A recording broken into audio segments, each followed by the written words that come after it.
네, 안녕하십니까. 오늘 저는 제 타이어 갈아야 되나요? 차량 문제 해결 플랫폼의 AI 끼얹기라는 주제로 발표하게 된 조재영이라고 합니다. 반갑습니다. 저희 회사에서 최근에 이 타이어를 갈아야 되는지 궁금해 하시는 운전자분들을 위해서 이 타이어 사진을 한 장 찍으면 교체를 해야 된다, 말아야 된다 이렇게 알려드리는 AI 서비스를 런칭을 했는데요.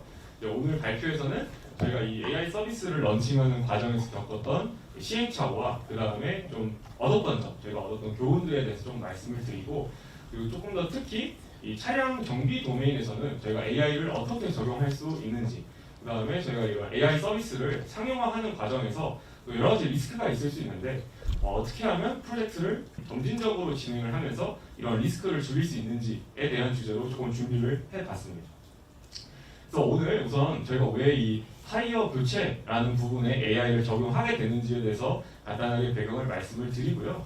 그 다음에 저희가 이제 흔히 모델을 많이 학습을 시키잖아요. 그런데 이제 모델 말고 이제 휴먼도 학습을 시켜야 된다고 생각합니다. 이제 휴먼 러닝에 대해서 좀 말씀을 드리고 싶고요. 세 번째로는 이 모델이 나오더라도 실제로 일반 유저분들이 사용하시기 위해서는 좀 다양한 업그레이드 작업이 필요할 것 같은데 이런 업그레이드는 어떻게 할 수 있었는지, 그 다음에 마지막으로 배포는 항상 또 고민인데 저희는 어떤 식으로 진행을 했는지에 대해서 좀 말씀을 드리려고 합니다. 네, 뭐 간단하게 자기소개를 드리자면요. 저는 이렇게 사진에 있는 것처럼 원래 차를 만드는 걸 되게 좋아하는 사람이었는데 데이터랑 또 AI 쪽에도 관심이 많아가지고 현재 오토피디아에서 데이터 머신러닝 엔지니어로 일을 하고 있습니다. 그래서 지금까지 한 2년에 걸쳐서 저는 뭐 데이터 플랫폼, 데이터 웨어하우스 구축들을 좀 담당을 했었고요. 이 주제에 대해서 관심이 있는 분들께서는 저희 회사 미디엄에도 한번 들러주시면 감사할 것 같습니다. 네. 아마 아직 저희 닥터차 서비스가 조금 생소하신 분들이 많을 것 같아요. 그래서 저희 서비스는 여기 개발자 분들이 또 많으시니까 가장 쉽게 좀 이해를 돕자면 이 차량 문제에 특화된 쿼라 혹은 스택 오버플로우라고 생각을 해주시면 될 것 같습니다. 그래서 저희 서비스에는 이렇게 너무 슬프게도 좀 차에 이렇게 불이 나고 있는데 이런 차량 문제를 겪고 계신 운전자 한 10만 명 이상과 그 다음에 15년 이상의 정비 경험, 현장에서 직접 정비를 하셨던 인하우스 메카닉 분들이 이렇게 계세요. 그래서 여기 뭐 차를 운전해 보신 분들은 뭐 몇 년 운전해 보시다 보면 느낄 수 있겠지만 이렇게 차를 타다 보면 뭐 사고가 난다든지 뭐 타이어를 갈아야 된다든지 뭐 핸들에서 뭐 드륵드륵 소리가 나요. 뭐 이런 뭐 문제라든지 아니면 문짝에 스크래치가 난다든지 되게 다양한 좀 사고 혹은 정비 문제 이런 고민들이 발생할 수 있는데요. 저희 운전자분들이 이렇게 좀 차량 문제가 발생했을 때 올바른 정비소를 찾아가는 거에 상당히 좀 어려움을 느끼십니다. 그래서 저희 메카닉 분들은 이런 운전자분들에게 이거는 뭐가 원인일 수 있다. 그 다음에 어떤 식으로 우리가 정비를 할 수 있다. 그렇게 됐을 때 예상 비용은 어느 정도가 될 것 같다. 이런 식으로 지식을 전달하는 역할을 해주시고 계시고요. 다음 또 필요한 경우에는 저희가 전국 각지에 각 문제 유형별로 특화된 이런 전문 업체들이 있습니다. 그래서 뭐 변속기 전문이든 뭐 가성비가 좋은 업체들 이런 업체들의 저희가 연결과 예약을 도와드리고 있고요. 그 과정에서 만약에 이제 범퍼가 새로 필요하다든지 문짝이 새로 필요하다든지 하게 되면은 저희가 이런 부품을 유통을 하면서 비즈니스를 성장시키고 있습니다. 자, 이런 서비스 구조인데 조금 눈치가 빠르신 분들은 아시겠지만 저희가 이제 유저 트래픽이 좀 몰리다 보니까 이 메카닉 분들이 상당히 일당백을 해야 되는 상황이 발생했습니다. 그래서 상당히 이제 힘들어하고 계신데 저희가 이제 엔지니어로서 이거를 이제 보고만 있을 수는 없잖아요. 그래서 한번 이런 문제들을 저희가 할 수 있는 거는 하나씩 자동화해보자라고 생각을 하게 됐습니다. 그 와중에 저희가 가장 조금 집중하게 됐던 거는 이 타이어 교체 문인데요. 실제로 저희 서비스에 이렇게 타이어 사진을 찍어서 올려주시면서 이거 이제 교체를 해야 되나요? 여쭤봐 주시는 분들이 많습니다. 그래서 원래 이거를 이제 집에서 혼자 할 수 있는 방법이 있어요. 이 100원짜리 동전을 타이어 홈에 껴보고 여기 이순신 장군님의 그 모자가 절반 이상 보이기 시작하면 그때부터는 이제 잘 갈아야 된다라고 이렇게 셀프 진단을 할 수 있는데 또 재밌게도 바로 오른쪽 사진에 직접 이렇게 타이어 동전을 꽂고 이 사진을 찍어서 이거 교체해야 돼요? 이렇게 여쭤보시는 분들도 확인을 할 수가 있었습니다. 그래서 이거를 보면서 다들 이걸 되게 궁금해 하시는데 혼자서 판단을 하시는 데에는 좀 어려움을 겪고 계시구나 라고 생각을 하게 됐고요. 그 다음에 사진에는 없지만 결국에 교체가 필요하다고 저희가 안내를 드리면 그러면은 가격은 얼마예요? 어디서 어떻게 장착할 수 있어요? 이런 가격과 장착점 예약에 대한 니즈도 존재했습니다. 근데 오늘 이제 발표에서는 이 교체 갈아야 되나요?에 대한 질문을 저희가 메카닉 분들이 하듯이 친절하게 한번 AI가 알려줘 보자라는 주제로 저희가 또 결정을 하게 됐습니다. 그런데 이제 AI는 아시다시피 만능도 아니고 상당히 비싼 기술에 속하잖아요. 그래서 저희 오토피디아에서는 이런 AI 프로젝트를 진행하기 전에 항상 체크리스트들이 좀 있습니다. 그래서 이런 체크리스트들을 잘못 통과해야지만 저희가 좀 프로젝트를 진행을 할 수 있는데요. 가장 중점이 되는 첫 번째 질문은 이 문제가 과연 AI 없이도 해결할 수 있는가? AI가 꼭 필요한가?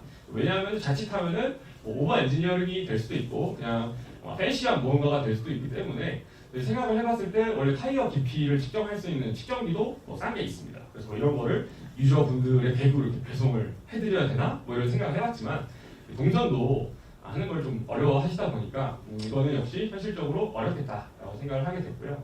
그래서 저희가 스마트폰은 한 대씩 다 있으니까 그냥 사진을 한 장 찍어서 AI 자동으로 판단을 해주는 시나리오가 가장 현실적이겠다라고 생각을 하게 됐습니다. 그 다음 어떤 질문 리스트는 리걸 이슈예요. 그래서 저희가 뭔가 기업에서 이런 프로젝트를 하다 보면 우리가 구현하려는 기술이 뭐 지재권 특허 침해 뭐 이런 거가 또 걸릴 수가 있잖아요. 이런 과정에서는 개발자들이 같이 참여를 해서 선행 연구도 조사하고 이런 지재권도 같이 조사를 해봤을 때 대부분 되게 통제된 환경에서 뭔가 전문 장비만으로 이 마모를 판단하는 기술들이 있구나. 그래서 우리가 하려는 이런 사진 한 장으로 하는 기술은 없구나를 확인을 하게 됐습니다. 그래서 지재권 이슈는 없겠다. 그 다음에 요즘 이제 AI 쪽이 특히 개인정보 이슈가 많이 화두가 되고 있는데 타이어 사진이기 때문에 개인정보 이슈는 없겠구나라고 생각을 했습니다. 그 다음에는 조금 더 구체적으로 우리가 이 교체가 필요한지를 알려주는 이 기능을 어떤 문제로 정의할 수 있을까 했을 때 심플하게 저희 메카닉 분들이 교체가 필요하다, 그렇지 않다 이렇게 말씀을 드리고 있으니까 우리도 그냥 분류 모델로 가져가자. 그래서 바이너리 클래시피케이션 모델로 정의를 해봤고요. 그 다음에 실은 네 번째 질문이 제일 중요합니다. 이게 사람은 할 수 있나? 왜냐하면 이제 자칫하면 AI 만능주의에 빠져가지고 사람이 해도 할 수가 없는 거를 AI 뭔가 갈아 넣으면 할 수 있을 것 같다라는 잘못된 판단을 저희가 내면 안 되잖아요. 그런데 다행히 저희 메카닉 분들은 숙련된 메카닉 분들은 이미 하고 계시니까 우리도 충분히 할 수 있을 것 같다라고 생각을 했습니다. 그런데 저희 내부에서는 머신러닝 엔지니어들도 이거를 직접 해보는 거를 좀 문화로 가져가고 있어요. 그래서 저희는 이제 이걸 휴먼 러닝이라고 부르는데요. 여러분들 같이 휴먼 러닝을 체험할 수 있게 사진 2장을 준비해 봤습니다. 그래서 이게 저희가 스마트폰 전면 카메라로 찍으면 누구나 이렇게 사진을 찍으실 수 있어요. 그런데 왼쪽 사진은 교체가 필요할까요? 안 할까요? 필요해요? 네, 맞습니다. 교체가 필요하고요. 이 오른쪽 사진은 당연히 필요가 없겠죠.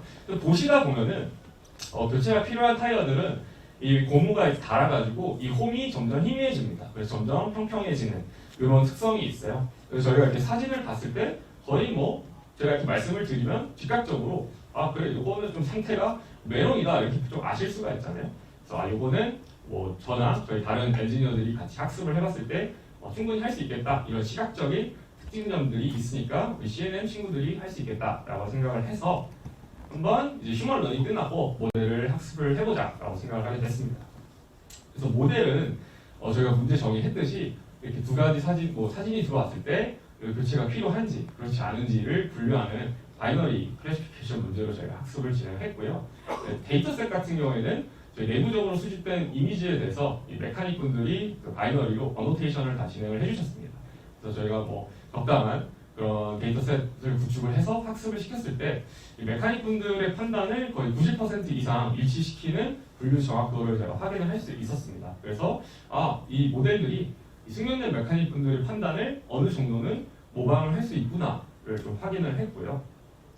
그런데 이제 한계점으로는 보시면 아시겠지만 이게 사진을 가지고 그냥 어노테이션을 한 거기 때문에 이 그라운드 트루스를 완전 100% 신뢰할 수 없다는 문제가 있었고요.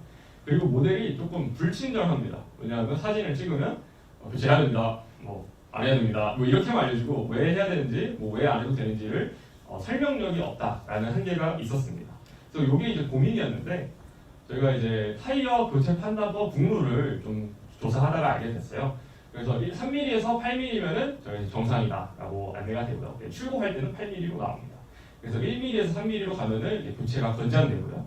1mm 미만으로 떨어지면 이제 이거는 좀 심각한 그런 상황이라고 볼 수가 있는데요. 이렇게 이게 이제 전 세계 타이어 제조사들이 다 같이 통용하고 있는 판단 기준이라서 그러면은 그냥 단순히 교체 필요 불필요가 아니라 그냥 밀리미터 단위로 예측하는 리그레이션 모델을 만들자라고 생각을 하게 됐습니다. 네. 그럼 이제 체크리스트를 한번 더 업데이트를 해야겠는데요. 저희가 원래는 분류 모델이었다가 이제 밀리미터를 아예 예측하는 회귀 모델로 문제 정의가 바뀌게 됐고요. 그 다음에는 또 이거 사람이 할 수 있나?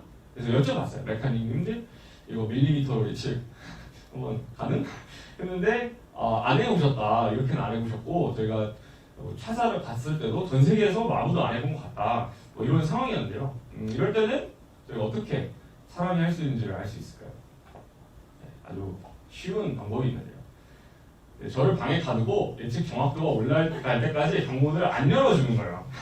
그래서 여러분들 같이 제가 했던 거를 해볼게요. 그래서 여기 왼쪽 아까 똑같은 사진, 교체 필요 사진이었잖아요. 이게 이제 몇 밀일까요? 몇 밀일까요? 2mm? 또 다른 분인데? 네, 놀랍게도 이거 2mm입니다. 네, 축하드립니다. 네, 선물 드리겠습니다. 감사합니다. 네. 그리고 오른쪽 사진은 6mm예요. 그래서 이거를 이제 몇 시간 동안 하다 보면은 이제 어느 순간 이렇게 가려놓고 밥을 가려놓고 이거는 5mm 탁 하면 5mm 탁 맞으면 이러면서 이제 타이어 밀리미터를 예측을 하고 있는 제 자신을 발견할 수 있고요. 그래서 저희 또 다른 자아를 발견했고 그럼으로써 이제 모델을 학습을 시켜도 괜찮겠다라는 생각을 하게 됐습니다. 그래서 이제는 아까는 분류했지만 이제는 밀리미터로 예측을 하는 모델로 바뀌었고요. 그랬을 때 저희 데이터셋은 결국에 다시 다 수집을 했습니다. 왜냐하면은 직접 타이어 사진 찍고 뎁스 게이지로 몇 밀리인지 다 측정을 해서 데이터셋을 좀 노가다로 작업을 했고요. 그랬을 때 미니 네트워크 에러라든지 3mm 이하를 검출하는 게 중요한 문제였기 때문에 검출률을 중심적으로 모델을 평가했고요.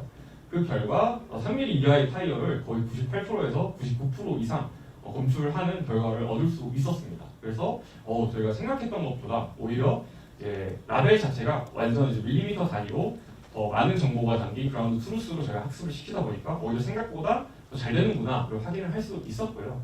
근데 여기서 이제 아쉬웠던 거는 이게 98%에서 99%면 지금 100장이 들어가면 한 장을 놓친다는 거잖아요. 그러면 어떻게 하면 우리가 더 정확도를 올릴 수 있을까 했을 때 저희는 이제 인풋 앙상블을 적용했습니다. 그래서 정말 간단한 건데요.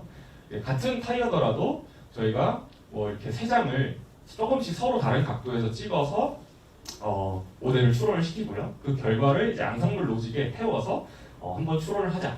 그래서 앙상블 로직은 평균이 될 수도 있고요. 최소값 같은 좀 간단한 로직을 활용해도 됐었습니다.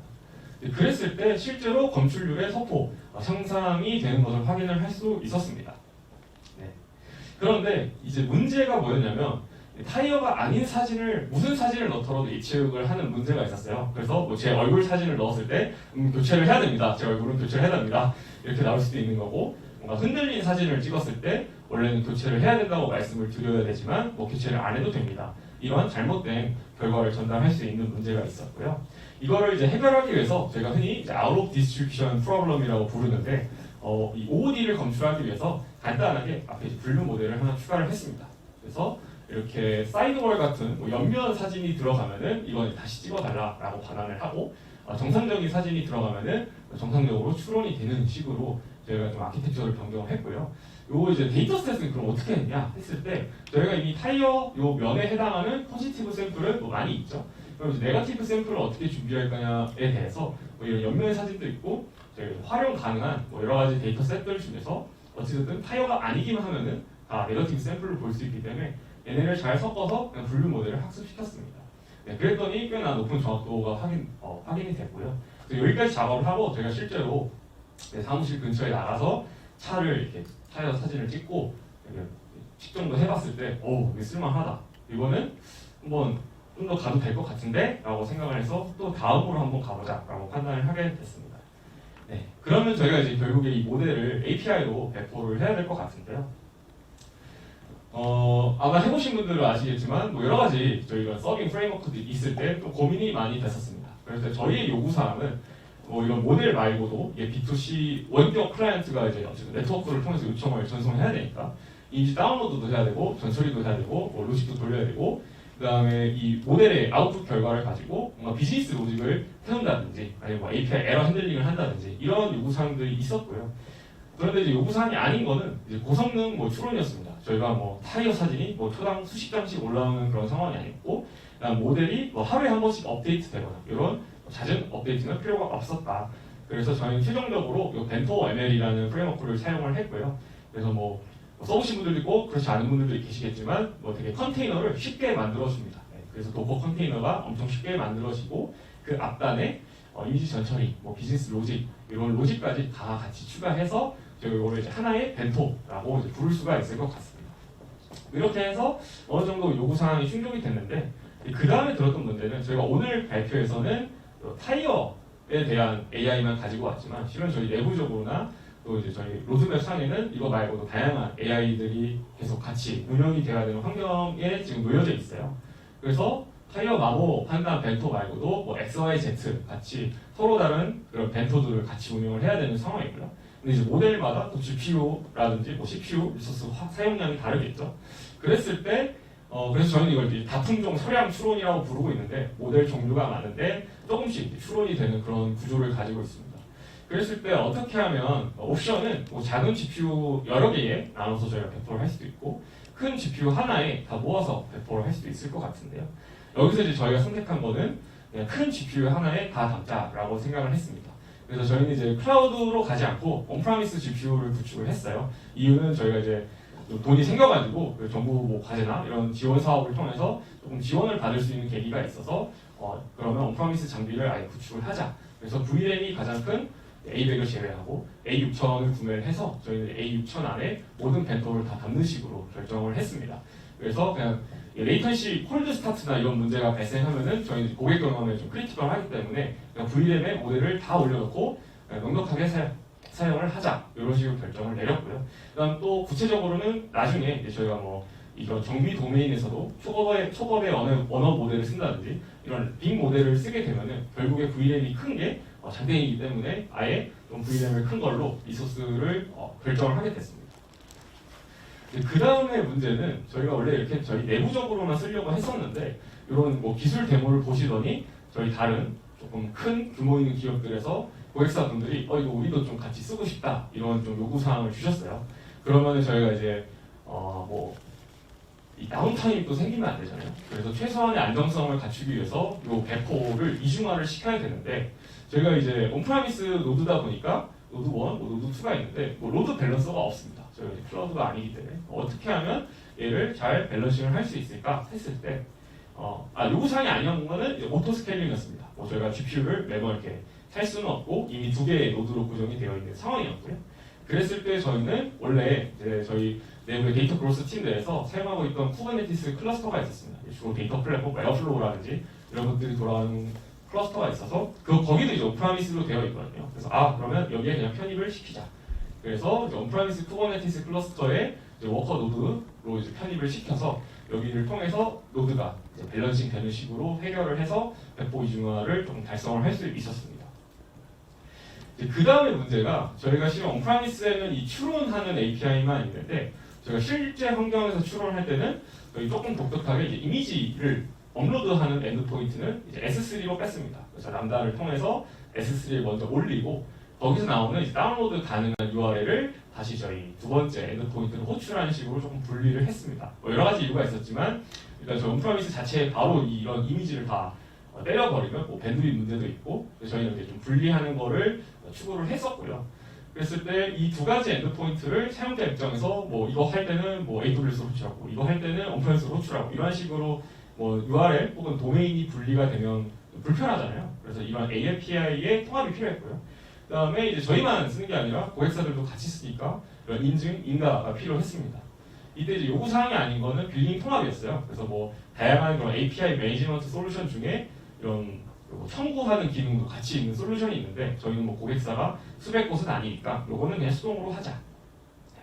그랬을 때 저희는 궁극적으로 이렇게 라우터 53 그 뒤에 AWS API 게이트웨이를 붙였고요. 그래서 저희가 이미지를 올리고 싶을 때는 자동으로 이미지 엔드포인트로 요청을 하게 되면 람다로 가게 되고 그다음에 트레이드 보시게 하면은 저희 온프라미스 쿠버네티스로 가도록 조금 세팅을 했습니다. 네, 이때 저 HTTP 프록시 기능이 있어요. 그래서 이게 좀 편리한 게 저희가 막 이제 ML 엔드포인트가 여러 가지 생기게 되면 원래는 API 게이트웨이에서 다 이런 엔드포인트별로 하나씩 다 매핑을 해줘야 되는데 그럼 프록시 기능을 잘 쓰면은 트레드 뭐 아래로는 다 파라미터를 그대로 유지해서 뭐 저쪽 도메인으로 다시 리다이렉트 시켜줘 이런 식으로 세팅을 할 수 있기 때문에 조금 이제 운영 측면에서도 손이 덜 간다라고 좀 볼 수 있겠습니다.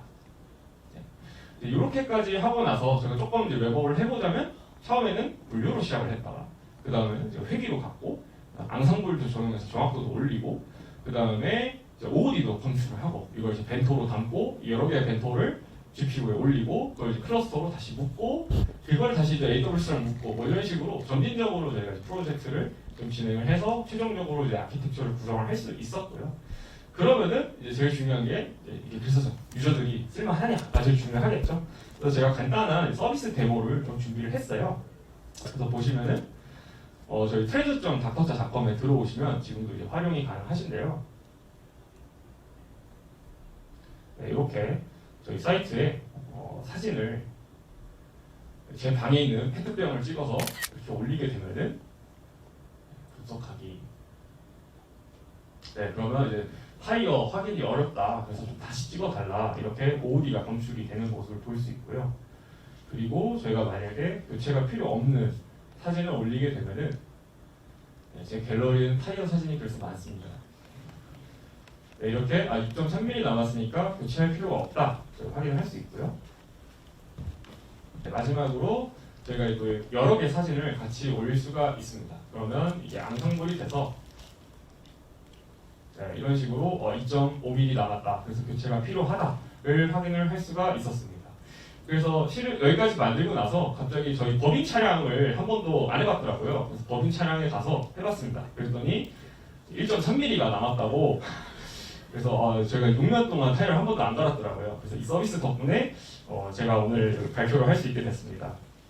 그래서 조금 정리를 해보자면 기존에는 저희가 이런 가격 정보, 장착점 예약, 교체가 필요한지 여부를 모두 메카닉 분들이 한 건씩 수동으로 처리했다면 이제는 저희가 오늘 다루지는 않았지만 타이어 커머스 기능을 같이 런칭을 함으로써 가격도 조회할 수 있고 장착점도 전국에 예약을 할 수 있게 됐습니다. 교체가 필요한지 여부도 AI가 즉각적으로 안내하는 서비스 플로우를 만들 수 있게 됐고요.